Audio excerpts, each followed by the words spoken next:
This podcast is sponsored by nobody.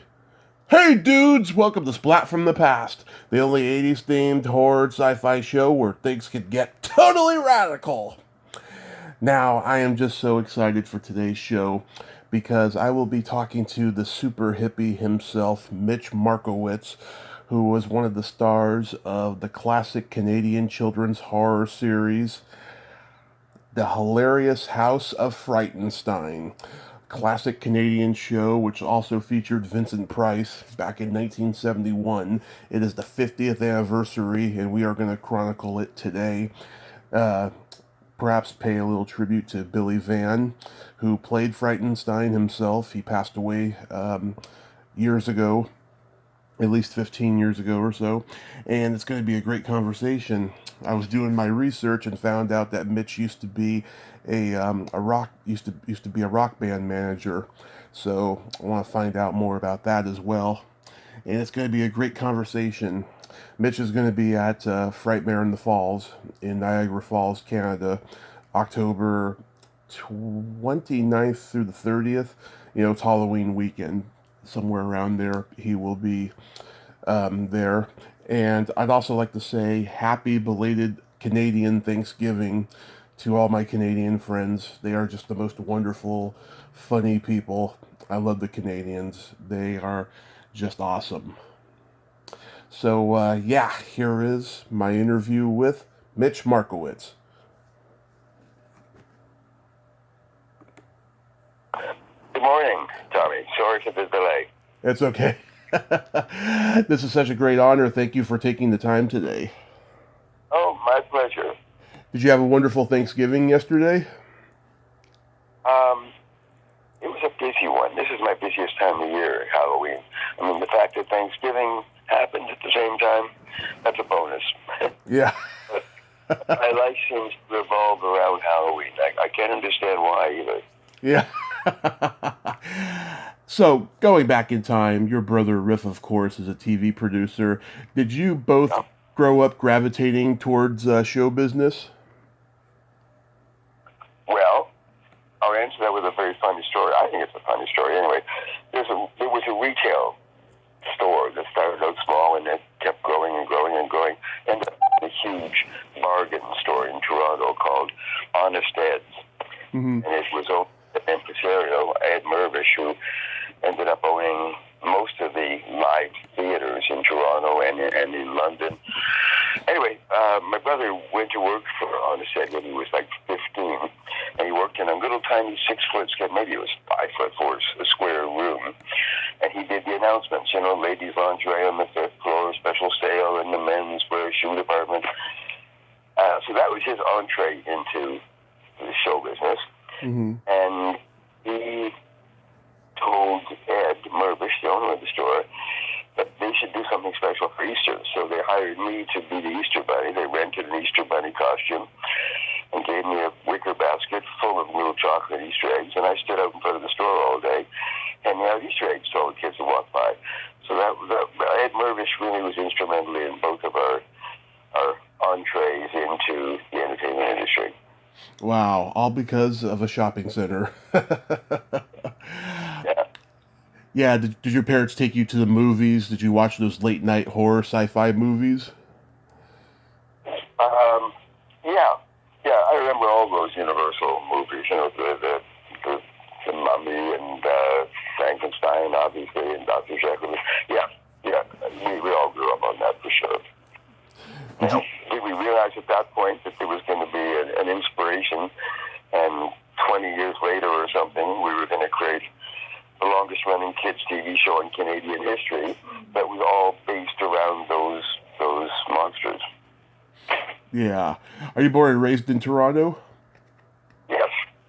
As a matter of fact, I was born on a street called Yorkville Avenue, and I don't know if you're familiar with the Hippy movement, but when Haight-Ashbury was happening in San Francisco and the Village was happening in New York, the Yorkville Village was booming in Toronto, and the hospital, Mount Sinai Hospital, the original Mount Sinai Hospital, was right on Yorkville Avenue, and that's where I was born, and I sort of stayed all the way through. I'm born and raised in San Francisco, so I'm very familiar with the culture there. Now, what a beautiful city that is. It is. It is. So I was listening to an interview you did a few years ago, and in it you said you began managing rock bands. How did you get into that? A friend of mine was involved with a band, and he said, man, you got to come out and hear these guys. They're just absolutely incredible. And he asked me a couple of times, and I went once with him to a gig, and I fell in love with them instantly. I mean, this band was absolutely incredible. The guitar player was arguably the best guitar player ever to come out of Canada. Lead singer was like a white James Brown. Bass player was really rock solid. They were just a great, great, great band. So I sort of got involved and hung around. You know how that is. You find a band you love and you hang around. You go to their gigs and you fool around in the dressing room afterwards and become a friend. And then slowly but surely, I guess I got sort of worked into it. At one point, they thought that it might be interesting if this became the first rock band in this. Well, it wasn't rock; it was actually an R&B band. Mm-hmm. The first R&B band in this circuit, the Toronto Greater Toronto Area circuit, had an MC, and they thought I'd make a perfect MC. So they arranged to get me a tuxedo shirt, and the whole outfit. Mm-hmm. And then on, I traveled with the band, and I went out first and did a few minutes and introduced them. And that was, I guess, my entree into the band. At one point or another, my friend Al departed, and I took over as the manager, and I managed them and took them as far as I thought I could. And then I tricked my brother, who was 7 years older than me, actually still is. I tricked into coming out to a rehearsal once, just under the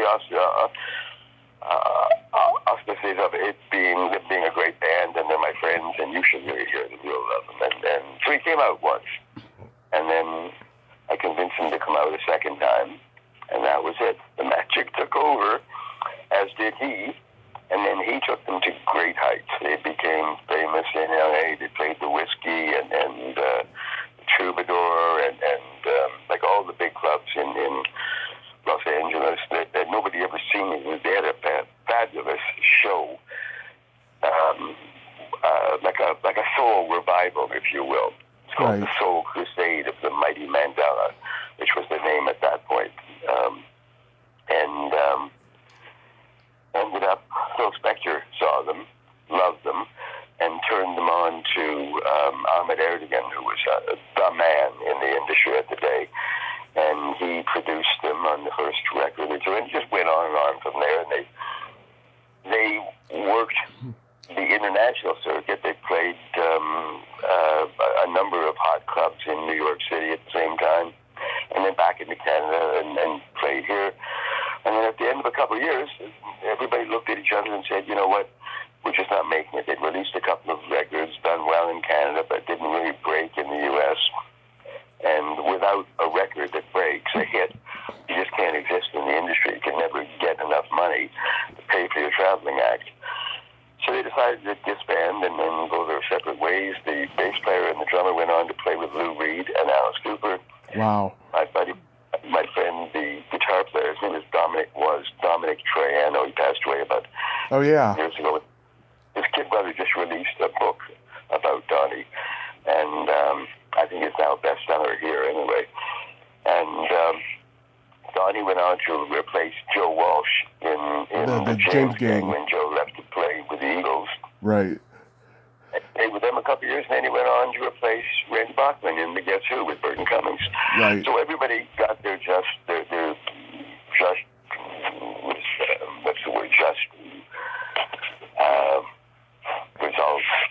They got famous, just not under my banner. Wow. Did they ever play alongside Bobby Taylor and the Vancouvers? Name doesn't ring a bell. Yeah. They did play with the people of the industry. Brian Wilson from the Beach Boys. Right. Played with them, stood off the side of the stage, and just stood there with his mouth wide open watching this act. never seen anything like that before. Same thing with Eric Clapton. We played together at a a couple of Murray the K specials in New York City. And the same thing, he was just awestruck by the band. They were an incredibly terrific band, just never made it with that hit record that you need, the prerequisite steps to international superstardom. Wow. What were they called? It started off being called The Rogues. The Rogues. They evolved with the Five Rogues, and then they evolved from there into being the Mandela. And then finally, one or two of the guys left and they reformed and called themselves Bush. Bush. Yeah, that's right. What you're thinking is right. Yeah. Leading up to Frightenstein, you had done a long tour with Doug Henning, right? I did 3 cross-country tours with Doug, yeah. Yeah, how did that come about? We were producers, and the Footwear Bureau of Canada, a government agency here in Canada, got in touch with us and said they were looking for a way to promote Canadian footwear and to instill in the minds of Canadians that you should be buying Canadian. And do we have any ideas? So we said, yeah, let's do a show. let's do a show and take it out to the public, and that will get the message out there. So they said, sounds interesting, send us a budget, what do you have in mind? So we got back to her a week or two later and said, we're thinking about a magic show. Everybody loves magic. And she said that would be terrific, and we thought maybe what we would do is we would set up a deal with major shopping centers in every major city in the country to do a free show in the center court of the shopping center. And of course, the shopping center loved that. They got a free show coming to their town, into their shopping center. Now, mind you, at this point, Doug was not the superstar he ended up being. This was pre that. He was well known in the Canadian market, but not a big superstar. Right.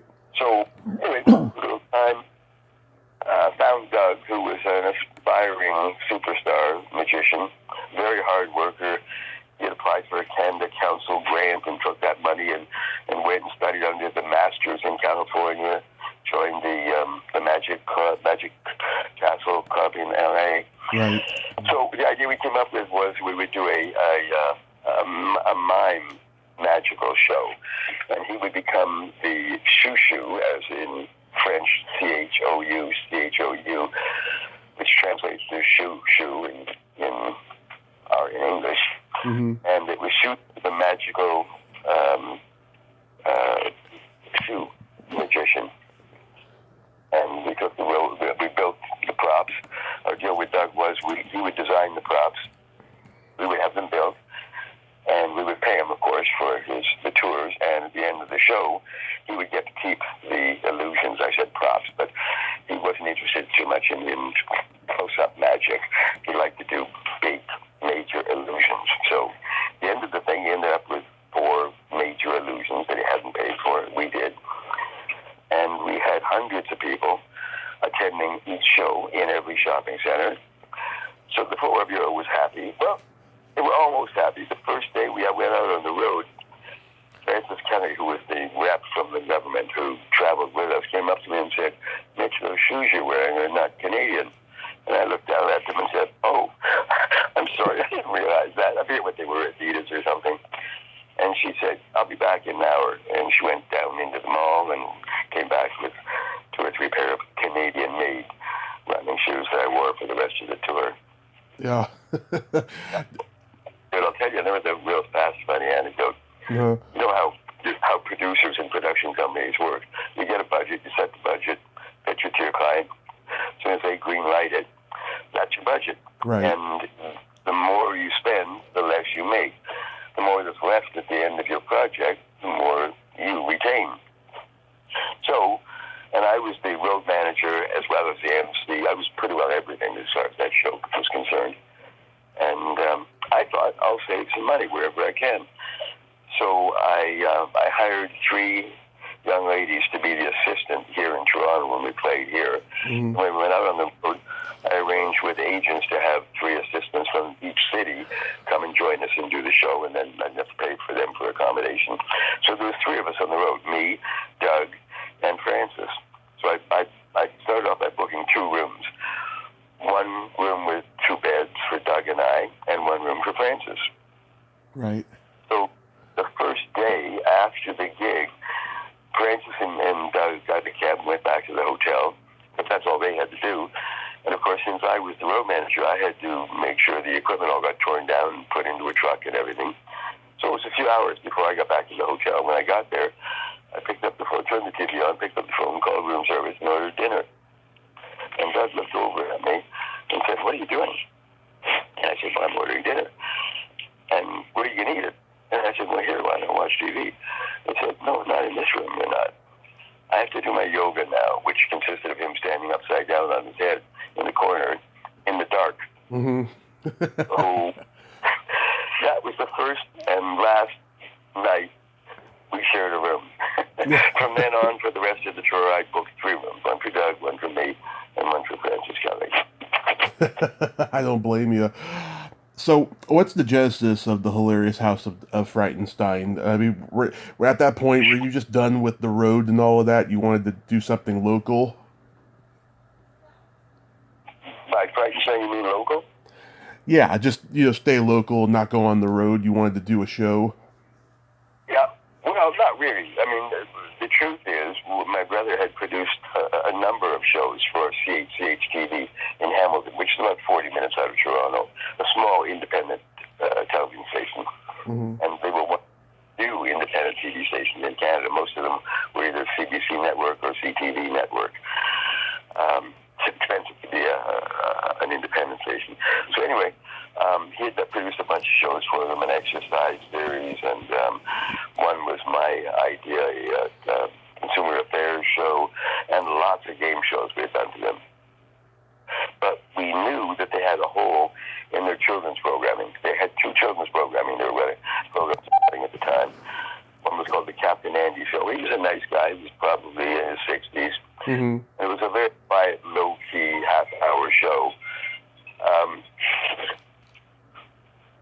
The other one was the Tiny Talent Time, which was, you can imagine what that is. It's half a dozen can come on, and they sing, or they dance, or whatever, and like that. So neither of them were real exciting, super shows. They were just time fillers, and that was good.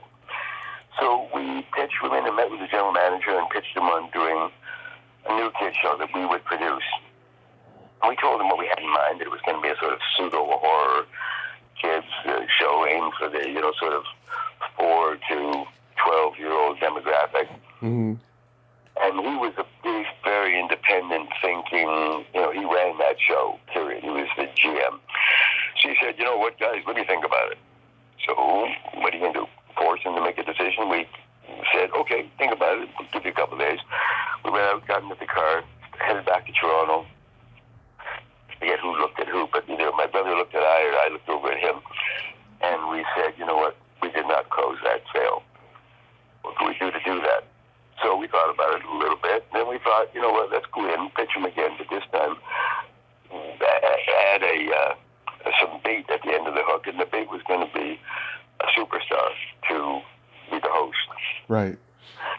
I went back in, met with him again, Sid, Vivian again, and told him what the idea was. And he said, "Well, again, no fooling around, not like why don't you guys go home and think about who this would be or whatever." He said, "Like who?" So my brother just goes like this and looks up into the sky. You know how you do that sometimes when you're looking for an inspiration or whatever. You think it's going to come from the sky. Right. So you just look up into the sky like this, and then looks over at Sid, and just out of the clear effing blue, he says, "I don't know, like Vincent Price." And Sid Bibby looked like Linda Blair in The Exorcist. His head spun around and said, "You know what, guys, I'll tell you what. If you could get the biggest horror star in the world, Vincent Price, to come to our crappy little independent TV station in Hamilton and host the show, I'd sign right here, right now, for 130 episodes, hour-long episodes." And we just happened to have a contract with us. And we pulled it out, and believe it or not, he signed it. Wow.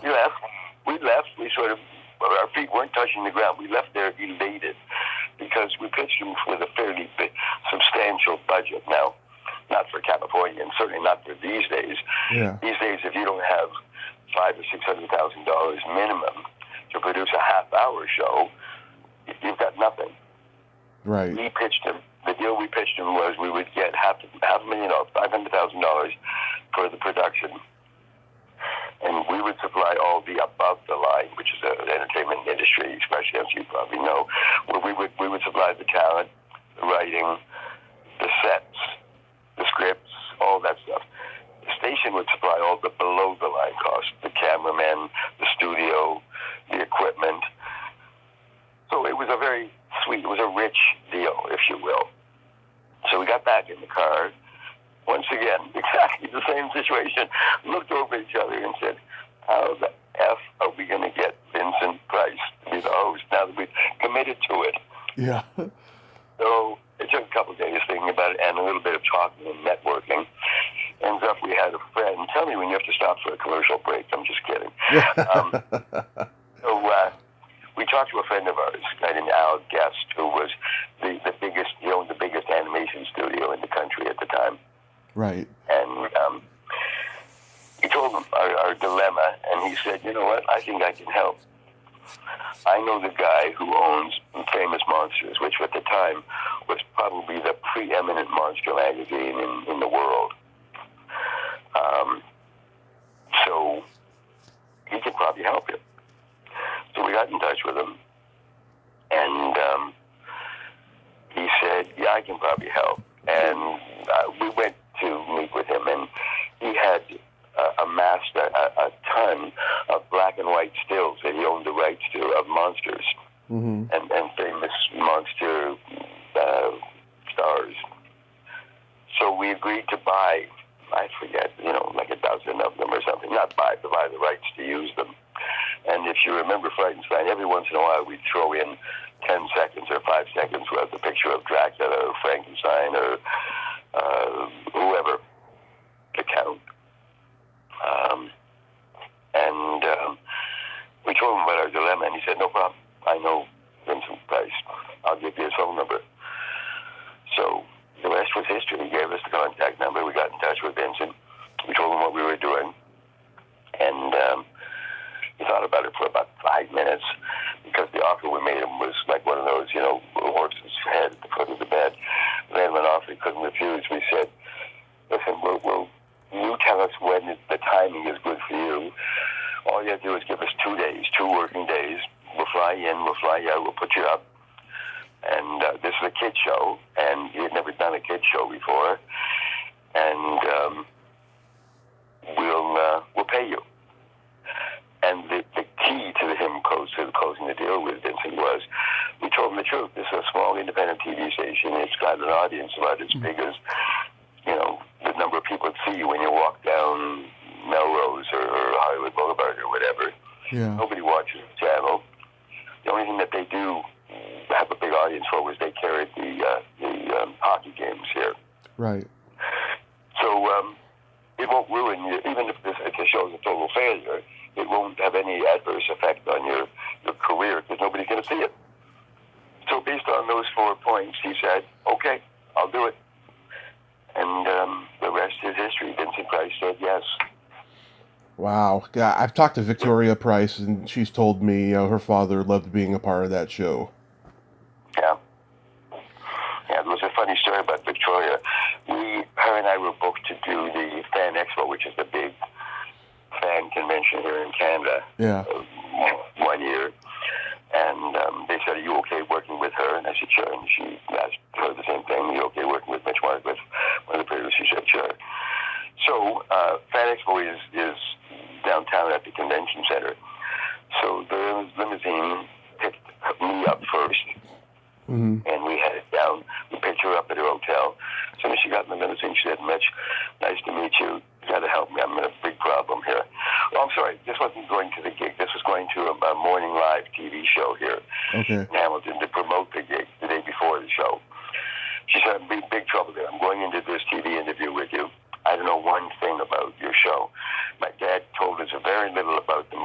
years in, and he told me nothing about your TV show. He just disappeared for, we said 2 days, but it ended up being 4 days. That's another story. Yeah. But he had told us nothing about your TV show. So I'm not going to be able to talk to this. I won't be able to tell any stories or any anecdotes. Can you give me a couple I could use? So I said, sure, no problem. So I gave her a couple of good stories, and we did the interview. And the station was overjoyed having her and me there because they gave birth to the show. And then we did the weekend together at Fan Expo, and it was terrific. We had lineups all day long, people staying in line to see her and me and talk to us. And she was a very nice lady. Yeah. It's funny, she had a friend who was going to join her, a friend from, I think, Portland, and she had read about, we had that tower here, that relatively new tower called the CN Tower. Yeah. And it hasn't been around that long, but it's been a big focal point here for tourists. And they installed a new thing on it where if you were crazy enough, you could go up in the elevator or the stairs, and then you could go out and they harness you and you could walk around outside at the top of the tower. So her friend was coming, and that was the only really thing she wanted to do when she came to Toronto. So Victoria told me that her girlfriend had called to look into booking a reservation to get a spot. Mm-hmm. And they said, listen, this is a brand new thing, whatever you want to call it, a brand new exhibit or whatever you call it. And they're booked 3 months in advance. Right. He told me, and I said, leave it with me. And I made a call to the general manager of the CN Tower, and I said, I've got Vincent Price's daughter coming in and her friend, and they're crazy enough to want to take that walk around the top of the CN Tower. What can you do for me? He said, no problem. Just tell them to call whenever you want, mention your name, and they can get out whenever they want to. This is Vincent Price's daughter. So she went, and not Victoria, but her girlfriend went, and that little walk around the top, and she survived, and everybody was happy. How did you guys find Billy Van? Oh, that was easy. One of the game shows my brother was doing at the time was called Party Game. It was a charade show, half-hour strip game show, which means we ran 5 days a week. Mm-hmm. And there was a home team, which consisted of Billy Van. He was the funny guy. Jack Duffy, who was an actor, well-known, funny, could sing and dance, all around good member of the team.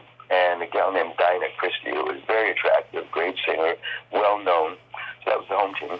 And then there would be 3 celebrities, the opposite team, the non-home team, the guest team. Mm-hmm. And they'd play against each other. And Billy, by the way, was not our first choice to play the Count. Mm-hmm. We initially thought, since, again, here we go, trying to save some money, instead of reaching out to Los Angeles, which was obviously the epicenter of the entertainment industry, to hire writers, or going to New York and hire New York writers, we thought we'd save some money. And we went to Ryerson Polytechnical Institute, which is a secondary education, like a college, college here in Toronto. And they have an arts and entertainment course. So we went to the head professor and said, we're doing this show, but would you mind introducing us to your 10 best students that are graduating this year? And he looked at us like we're crazy. Sure. You can get to work, they haven't even graduated. So we made the introduction, we met with the kids, and then we told them what we were doing. And we told them we'd pay them if they would join our team as writers. And they looked at each other and then looked at us and said, you gotta be kidding. Like, we'll pay you. This is a gig right out of school. So we hired them, and we knew the writing was going to be weak because we didn't go with the big boys. And we thought the best way to come off of that would be to fill the show with, again, industry tech talk, with sight gags, which for your audience means as soon as you look at whatever you're looking at, you start laughing. It's funny. They don't regardless of what they say. So we thought we'd hire the smallest human being we could find, male human being we could find, to play the Count. And these days, to be politically correct, that would be referred to as a little person. Yeah. And then we find the biggest male human being we could find to play the assistant, Igor. Well, Igor was easy. We looked around. We found this big guy. His name was Fishka Reyes, and he was from South Africa. Had a very strong South African accent. And to the uneducated, which would be everybody who was 5 or 6, it would pass for a Transylvanian accent. Yeah. Then we started looking for a little person, and we didn't realize how big a job that was going to be. Funny there, big job, little person. Yeah. So we scoured the country, spoke to a bunch of agents, and we wanted someone that looked good and was very small, and ideally had some experience in the industry. Couldn't find anybody in Canada. We reached out to the U.S.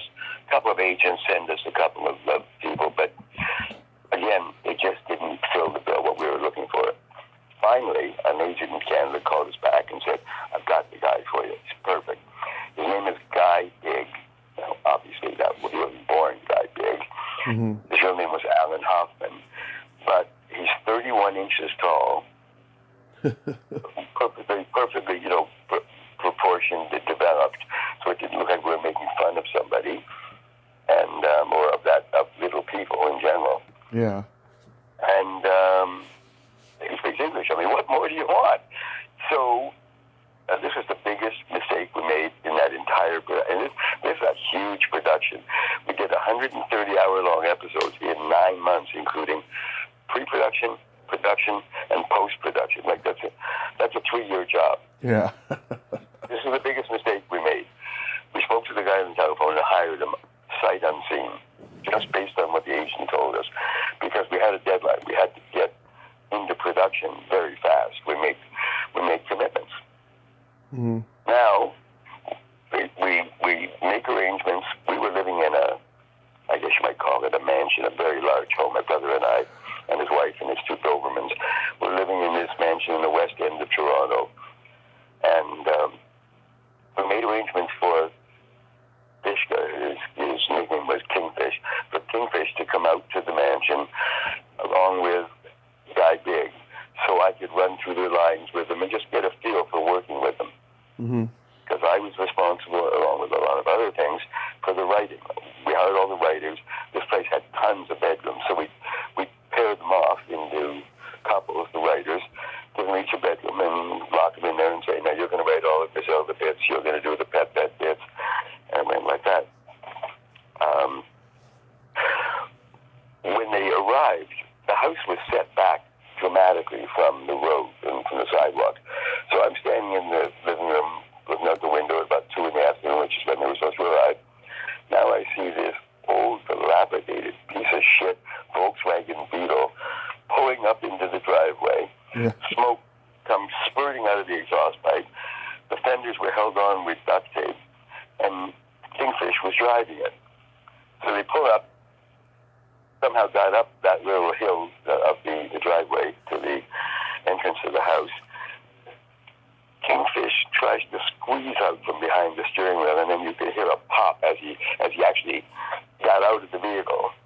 And Guy Big jumped from his seat down to the asphalt driveway because his legs wouldn't stretch that far. Now the 2 of them come walking up to the front door side by side, and I'm already saying to myself, man, we've got this made. If they're as funny as they look together, it's going to be a hit. We'll have a hit. So they came in, we went downstairs, we sat there, the house had an indoor pool, we sat by the pool, and I started to run through their lines with them. And in about 4 minutes, I knew Kingfish was going to be fine. He had done a little tiny bit of stand-up comedy. He had sung a little bit, had a little bit of experience. And like I say, he sounded like he was born in Transylvania. Yeah. Now I started running through the lines with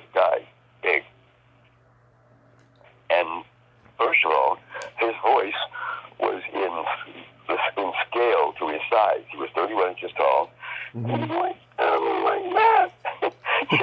You can hardly hear the guy, especially without the aid of a microphone or anything.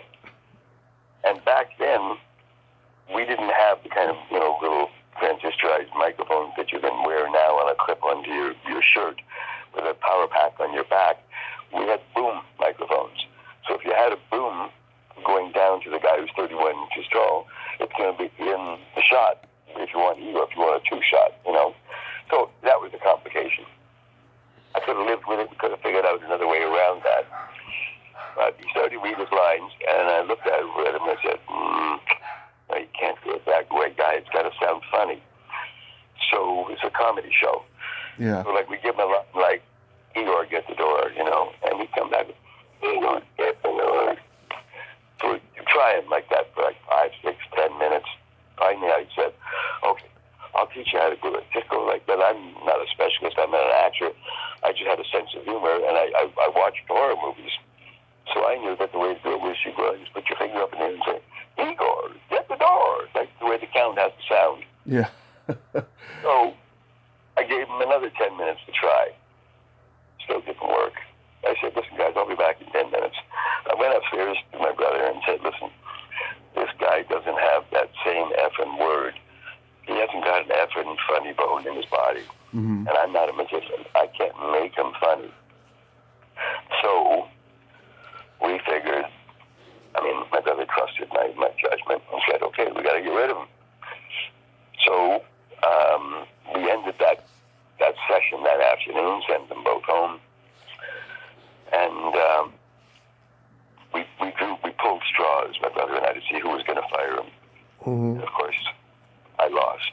I always lost because I was the younger brother. Yeah. I still am. So we had put Guy up in a motel around the corner from the station in Hamilton. So I called him, arranged to meet him at the bar so I could go and tell him he was finished. And I definitely didn't want to go into this alone. My brother refused to go with me. Nobody would go with me. Finally, my best friend acquiesced and said, all right, I'll go with you. Got in the car, drove in, walked into the bar.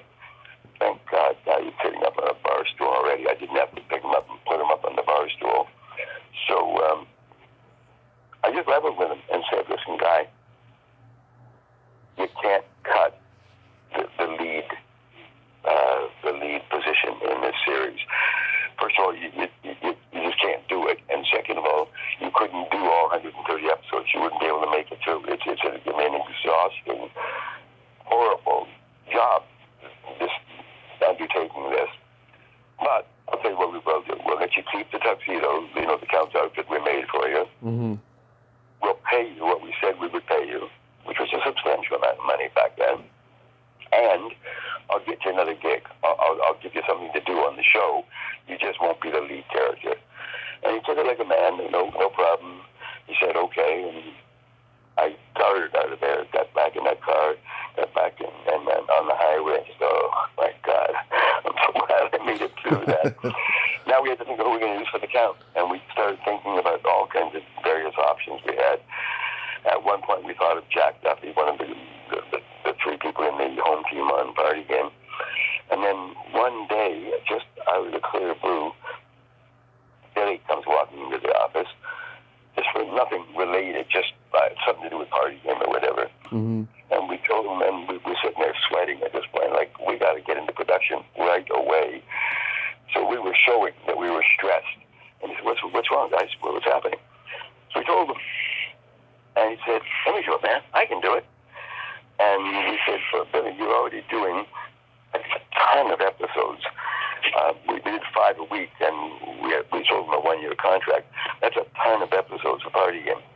You can't do that. And he said, I can, man. Let me do it. I can do it. Anyway, make a long story short. I'm sorry, a long story. Anyway, we said, okay.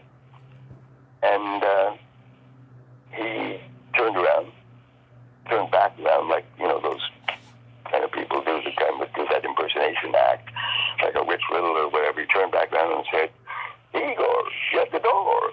Like it instantly became the count. So that's fine. We hired him. We negotiated, did a deal with him. All the performers agreed to get paid double scale, which back then was not a lot of money, but it was pay. Everybody needed a paycheck. Yeah. So we paid them double scale with no residuals. And we did that because we knew there were never going to be residuals. We knew for sure we were going to shoot 130-hour-long episodes. They would air on CHCH, and then the show would die and go to television heaven. We had no idea whatsoever that this thing was going to become iconic and be around for 50 years. Yeah. Also air all over the place. We've aired in every major market in the U.S. We aired on KTLA in California, which is another funny story. We aired in New York. We aired in Ohio. All the big markets carried Frightenstein. And we had no idea any of that was going to happen. So we thought we were being generous. We'll pay you double scale. And that's the end. You pay until it's over. During that era, were you guys influenced by Sid and Marty Krofft at all? Yeah. We were influenced by everybody, but whether you know it or you don't know it. Like when we had some holes to fill, we knew we would have some holes to fill once we got into the editing room. So we thought, we need some cameos. So we thought, what would be a funny cameo? And my brother looks over at me and says, well, how about we do some kind of a weirdo Superman thing? Yeah. What are you talking about? And where did Superman come into Castle Frightenstein in Frankenstone? There's no segue, there's no connection here. He said, I know, but maybe we'll make it funny. Like, we'll put me. Now, I was a skinny little Jewish kid at that point. I was like 24, I guess. I weighed about 120 pounds. I was skinny. So we'll put you in a skin-tight Superman costume. We'll put a big blonde afro wig on you. And you'll pretend you're stoned, and we'll just do chroma key, which now is called CGI, computer-generated images. Yeah. And we'll make you fly upside down and spin around, and you can sit on the high-tension lines, and just act stoned, and you'll be a super hippie. And I still didn't understand how that works. Anyway, I said, okay. So we got the costume, and that's where super hippie came from. Anyway, back to Billy for a sec. So he was the countdown given. Next thing you know, we're as things are moving along, the show is evolving, believe it or not. While we're in production, we keep coming up with ideas for new characters. So we came up with an idea that it was going to be like a combination of the Universal Pictures Wolfman and, of course, Wolfman Jack, who was very, very big back then. Yeah. With a pirate radio station. And so, again, we were talking about the show. Billy comes walking in, and then here's what we were talking about. And he said, "Let me do it, man. I can do it." He'd say that about 100 times before we were finished with that show. And we said, "Billy, you're doing party game. You're committed to play the Count." And the Count had a big part, the biggest part of anybody. Mm-hmm. He was in almost everything in that show for 130 hours. And we did. We won't be able to do anything more. He said, "Let me try it, man. Let me try it." And he turned back around 10 seconds later and said, "I am the Wolfman." The man morphed into the character instantly. So, okay. And so it went with Griselda the Witch. But the witch was supposed to be a girl, a woman, a female in our mind. She's a witch, right? Right. Wrong. Billy heard we were doing it. Let me do it, man.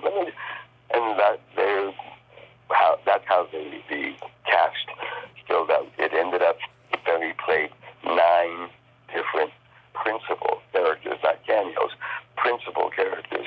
And what that really means is a whole lot of blood, sweat, and tears. It was a huge, excruciating job that lasted for 9 months. Well, was it a lot of laughs, though? Did you guys, blow a lot of takes doing the episodes? No, not a lot of laughs at all. There was a lot of the time I spent in Toronto at the house, working with the web, because it wasn't like it was all written and now here you guys can go and shoot it. We were writing as we were shooting. So I spent a lot of time there dealing with other things, including the writing. This was on the set every day. Matter of fact, it was such a small independent TV station. For that studio, they didn't have a real control room. The control room was built into a bus in the parking lot. Mm-hmm. So Riff was in the bus with the director and the other techies, and I was on the floor some of the time whenever I was there in the studio. And I remember one time when Vincent came in to shoot his parts, I'm on the floor. We had rented all kinds of costumes for Vincent to wear. Mm-hmm. And either rented or bought all kind of garbage props that he would hold in his hands. And he was standing on what appeared to be a balcony, but of course it wasn't. It was just a set. So the plan was he would stand on the balcony dressed in a different outfit for every bit, and I would lie on the ground below him, right in front of the balcony, and I would pass him up whatever prop I thought was appropriate for the next bit. This was a real low-budget operation, because, like I said, the less you spend, the more you keep at the end. And also, it needed somebody creative down on the floor who would be able to think fast as to what to use for the next bit. So anyway, at one point, just got into shooting. We were about, 10, 15 minutes in. Riff gets on the PA system and says to Vincent and I, Vincent, Mitch, we have to have a meeting. I'll be right out. I was running in from the bus, out onto the floor. The three of us get together in a huddle. And my brother, who was already a big-time producer locally, and he had done a couple things, in the U.S., but, he wasn't a big monster success producer. So he didn't have the credit to go with what he's about to do, but he just looked Vincent right in the eye. They were about the same height at the time. And he said, Vincent, this is not scary. We hired you to be scary. And Vincent looked him right back in the eye and said, Riff, you want scary. You have to write scary. This shit that you wrote for me isn't scary even a little bit. They're just a bunch of rhymes. And we looked at each other and looked over at him and, oh my God, another huge mistake. So we put Vincent on ice for the rest of the day. We went back to Toronto. I called the two writers that I had writing all of Vincent's bits, called them back out to the house, said, here's the situation, told them exactly what had happened, and said, now you're going back into that room over there, and you're going to rewrite all 130 episodes of Vincent Price's stuff, and you're not coming out until it's done, because I've got him sitting on ice in Hamilton. Mm-hmm. So, no food, no toilet, no nothing until you've done that job. So, they went in the room. I know this sounds like human abuse. Yeah. I locked the door. And literally, about 24 hours later, we heard bang, bang, bang on the door. And I opened the door, and they were done. And they raced to the toilet.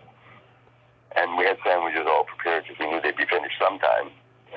And they ate the sandwiches. They did what they had to do in the bathroom. And the rest is history. We went back into Hamilton. Vincent read the new cue cards, and it was scary.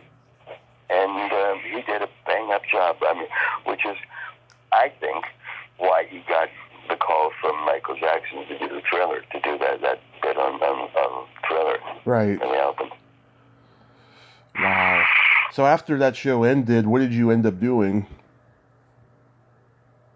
Oh, golly. I think, if I remember correctly, I think I did that first tour with Doug. After that, we produced the show and the props and all that other stuff. Mm-hmm. And I did that tour. That's when I think I came up with that idea for the Consumer Affairs show. We called it Caveat Emptor. And we got involved with that and just, continued on back to our life again. Mm-hmm. I did not realize this. Your brother created The Hitchhiker. I am like the biggest Hitchhiker fan. I grew up watching that show in the late 80s on HBO when I wasn't even supposed to. I'll tell you one funny situation with that. The Hitchhiker was a great series and a right. Huge audience. It was a big success. And the music was great. And that we used to call it the cow, where it was Yeah. Yeah, it was a great show. But a funny story about HBO, and this is not really a secret, and they're both long dead anyway, but my brother was producing, he sold a show to HBO, a special starring Red Skelton. Mm-hmm. And got in touch with Red, and make a long story short, Red agreed, and here were his terms. By the way, Rick and I both had a rock and roll experience, right, in our lives. And as you may or may not know, if you know anything about the rock and roll industry, the way that works is the bands always in their contract require payment in full, in cash, immediately upon completion of the agreement, of the engagement. Mm-hmm. And if you're a big enough star, like the Stones, the Beatles, whatever, then quite often your contract read you get 50% in advance and 50% immediately upon completion of the engagement in cash. Mm-hmm. Elton said he would do the special. He wanted $200,000 to do the special for HBO. Now, that's not totally unreasonable, but it gets a little more unreasonable. He demanded that he get the money in cash, not a check. I mean, who's not going to take an HBO check? He wanted it in cash in a brown paper bag before he shot the show. So, Biff gave him the $200,000 in a brown paper bag before he shot the show. They did the show. It's a huge success. And then HBO commissioned two more. There was a Christmas special, and I forget one. There were three, I think, in a series that he did. Then to top that story, Mm-hmm. I think Riff pitched HBO, or maybe they asked him or whatever, if he could get George Burns. He reached out to George Burns, may he rest in peace, and George came back and said he would do it, but he wanted $1 million. Wow. Yeah. That was my reaction and Riff's reaction. And HBO's reaction. But they agreed. So Riff gave him $1 million and he did the special. Wow, that's cool. That is so cool. So, October 29th and 30th, you'll be at Frightmare in the Falls. Have you done that con before? I did a few. I didn't keep track of what year it was, but it was a few years ago. It was a big success. Lots of people. A bunch of other celebrities there, and it was a fun show. And because of the theme, Frightmare in the Falls, all the vendors, all the big Comic Cons and things, where they make up the promoter makes a bunch of money as he rents space or tables or booths or whatever to vendors. So some of the big shows, like there's like 100, 200 vendors there, like the Fan Expo or the San Diego Comic Con. And they're all, in a case like this, themed towards horror. So, like, I very rarely leave my post. I'm there all the time. If I do take a 5-minute break or walk to the bathroom or whatever, wherever I stop and look at all the booths, and I'm quite outward and friendly that way. So when I walk up to a booth, I take my hand out, and this is pre-COVID, of course. Yeah. If my sister's listening. I stick my hand out, shake hands, say hi. I'm Mitch Markowitz. I'm appearing down the road there at the end of the hall, and they'd say, they look at me like I'm crazy. Like, yeah, we know you are. Your name, your picture's on the poster.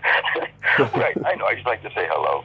But the point was that all the vendors are selling horror-themed stuff. So I always come home with some souvenirs from all of those shows.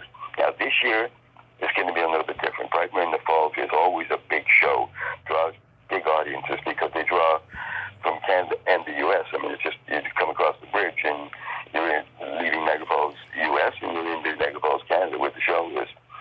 And people come from Buffalo. I mean, it's only a 20-minute drive. Yeah. This year, instead of having one big hall, he's rented 3 large halls, one right after the other, in the same building, of course. Yeah. So able to be spread out and thinned out a little bit. I don't know what the plan is, whether they're going to have us behind plexiglass sheets like most of the retail stores and restaurants are here in Toronto. It's just not going to be the same. But any chance for me to get out and meet the fans and talk to them is a good day for me. And I'll tell you something interesting. I'm probably the only celebrity that I know or have ever worked with, and I can pretty well guarantee that you've ever known or worked with. I'm probably the only celebrity that doesn't charge for a poster and or an autograph. And the reason is, in the very beginning, I'd go to these shows and I'd see people hesitating and standing 10 or 15 feet back from the celebrity, right, wondering how much is this going to cost me and how much have I got left in my pocket. I still have to eat lunch. I'd like to be able to take a bus home and not walk. So I decided right then and there, it's not that expensive. You know, it cost me like, $200 to print 1,000 of my posters. yeah, $200 is not going to break me one way or the other. It's not going to make my life or break it. So I always have 1,000 Frightenstein posters with me at the shows and in my cars as well, in case I'm somewhere and somebody says, "Can I get an autograph from you?" Yeah, not only that, I'll give you a color poster. And that way, anybody who walks up and says, "How much are they?" I say, "Don't worry about it, man. There's no charge." And that gives me an opportunity to say hello and an opportunity to chat, because I like to ask everybody, where did they watch our show? And who was their favorite character? And, it's interesting the kind of people I meet. I did a show a few years ago called Motorama. They used to be around for a long time when I was younger, but then it disappeared. mm-hmm. And when it came back, they wanted a couple of celebrities to appear at the show. So they hired me, and I don't know whether you Chucky Gibbons, ZZ Top. But Yeah. They had me and him at the show. We were the two celebrities, if you will. And I had always, 12, 15, 20, 30 people waiting in line for an autograph. I mean, never had 200. Like at Fan Expo one year, they had me next to Freddy Krueger. Robert Englund. Nightmare. Yeah. Yeah. He always had 300 people in line waiting for him. But I'm never alone. I've always got people waiting in line, just not quite as big as his, as long as his. So, I forgot. Where did I leave off? Sorry, man. It's okay. You were next to Robert Englund, you said. I was Robert England there, but mm-hmm. when I'm at these shows, I have a lineup, and I had a lineup at Motorama. There was a guy waiting. He was about 5, 6 back. Finally got up to me. Kind of an interesting-looking guy, big, heavy-set, hair all over the place. Reminded me a little bit of our professor, Julia Sumner Miller, on our show. And he had a woman with him that ended up being his wife. And we started to chat like I do with everybody. And I gauge my timing. So if it looks like I've got 30 people waiting in line, I chat for 1 minute. If there's only 3 people waiting in line, maybe I'll chat for 5 minutes, because I like talking to people, and they like to meet me and go home and say, I spent 10 minutes talking to this guy. So anyway, I told him what we were up to, that there was a documentary in the works, and some other things were happening. And he said, "Wow, if I could ever help, I'd be more than happy to." "Well, it's very nice of you. What do you do?" And he said, "Well, I'm the head professor of animation at Sheridan College," which was a big private college here in Toronto, right, just outside of Toronto. So I had bells going off in my head. "You're the head professor of animation.